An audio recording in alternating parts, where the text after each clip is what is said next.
business editor Richard Southern joins us now. Coronavirus restrictions are gradually being lifted here in Ontario, but the toughest times could still be ahead for many smaller companies, Richard.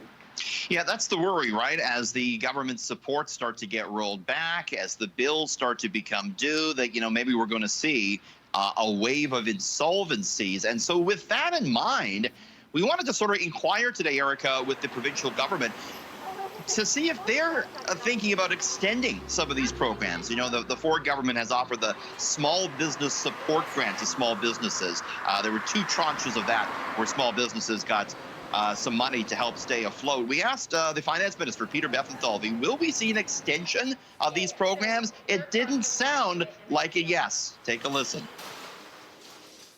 I think the best stimulus for our businesses, the best stimulus is to reopen safely. And once we do, that's the best medicine for our businesses, and we'll be there to support them. And, we'll all continue to support our local businesses. Of course, the big question is, are we going to see step 2 starting earlier than July 2nd? The finance minister telling me today that they're looking at all options. I know our Cynthia Mulligan's talking more about this coming up in just a few minutes' time. But businesses, they want to get open and they want to get on with it, Erica. All right, and the Canadian Senate has made a decision that will likely transform sports wagering in this country.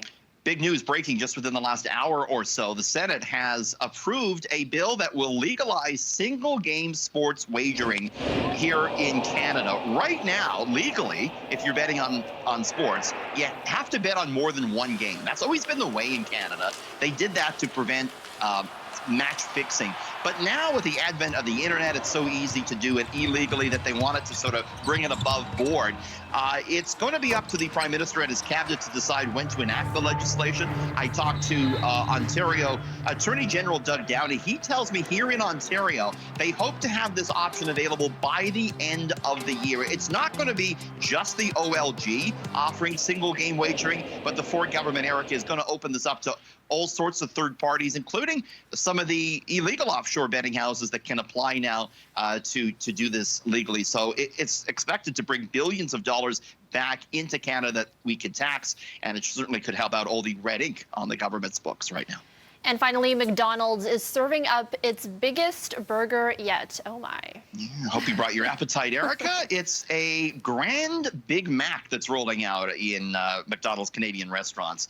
It's your regular Big Mac, just, super sized with 2 extra large patties. It's going to clock in, Erica, at 570 calories, 47 grams of fat, 910 milligrams of sodium. McDonald's pointing out it's all Canadian beef.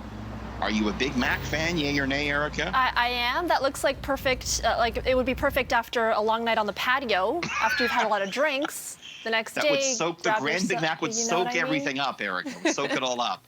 McDonald's also announcing that its loyalty program will be starting on July 8th.